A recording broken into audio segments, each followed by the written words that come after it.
लोकशाहीचा बुलंद आवाज, रिपब्लिकन वार्ता, महाराष्ट्र। पीपल्स रिपब्लिकन पार्टीच्या वतीनं 2 मार्च काळाराम मंदिर सत्याग्रहींना अभिवादन।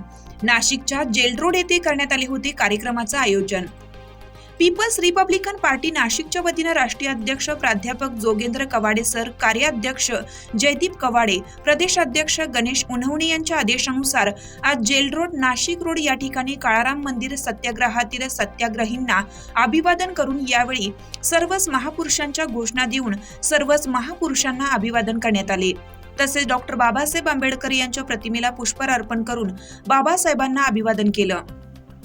या प्रसंगी जिल्हाध्यक्ष शशिकांत उन्हवणेही उपस्थित होते।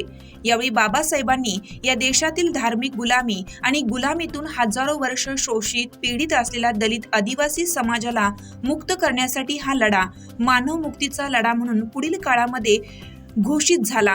या मानव मुक्तीच्या लढ्यातून हजारो वर्षाची गुलामी झिडकारून काढून टाकून याच लढ्यातील डॉक्टर बाबासाहेब आंबेडकरांनी या देशाला संविधानातून लोकशाही दिली, असे प्रतिपादन शशिकांत उन्हवणे यांनी केलं।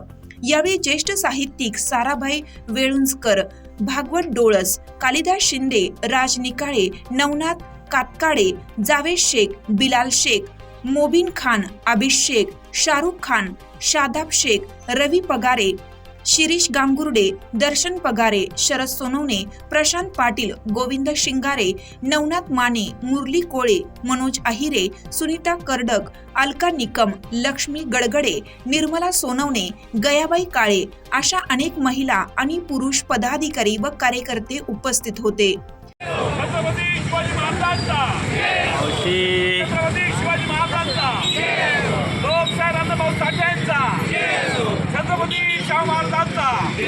महात्मा ज्योतिबा फुलेंचा, बाबासाहेब आंबेडकरांचा, डॉक्टर बाबासाहेब आंबेडकरांचा, लोकशाहीराम साठेंचा, बोलो बोलो।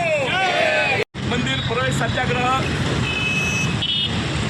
1930 ते 1935 या दरम्यान चाललेला जो मानवमुक्ती लढ्याच्या मंदिर प्रवेश सत्याग्रह या नाशिकमध्ये डॉक्टर बाबासाहेब आंबेडकर आणि दादासाहेब गायकवाडांच्या नेतृत्वाखाली हा सत्याग्रह 5 वर्ष लढला गेला।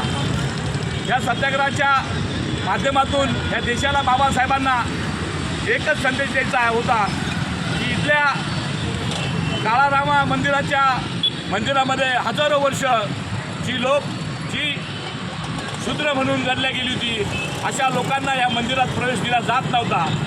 या मंदिराबरोबरच या देशातील तमाम दलित शोषित घटकाला इथे शिक्षणाचा अधिकार नव्हता, इथे पाणी पिण्याचा अधिकार नव्हता। अशा सर्व अधिकार प्राप्त होण्यासाठी बाबासाहेब आंबेडकरांनी या काळाराम मंदिर सत्याग्रहाच्या निमित्तानं या नाशिकमध्ये जो सत्याग्रह लढला त्यामध्ये बाबासाहेब आंबेडकर देखील या ठिकाणी उपस्थित होते। आणि त्याचप्रमाणे बाबासाहेबांनी या देशातल्या लोकांना एकच संदेश दिला की जर देवाला आपली जर त्या ठिकाणी चिंता नाही तर आपण तरी का त्या मंदिरामध्ये गेलं पाहिजे।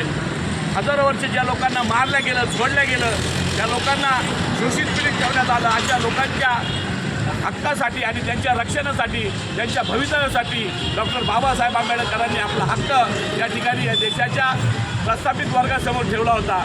म्हणून आज आपण सर्व लोक या ठिकाणी खुल्या मनाने, खुल्या दिलाने आज शिक्षण घेऊ इच्छित आहोत। अनेक पातळ्यांवरती आरक्षण असेल, हे सगळी डॉक्टर बाबासाहेब आंबेडकरांनी केलेले आपल्यावर उपकार, त्यातून हा संग्राम लढला गेला।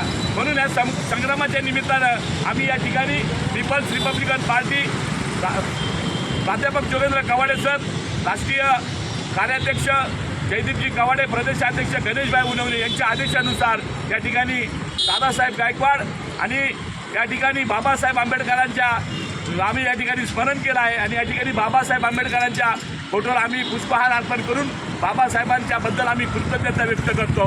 परमपूज्य डॉक्टर बाबासाहेब आंबेडकरांचा, परमपूज्य डॉक्टर बाबासाहेब आंबेडकरांचा जय हिंद। धन्यवाद। रिपब्लिकन वार्तावृत्त संकलन विभाग, नाशिक।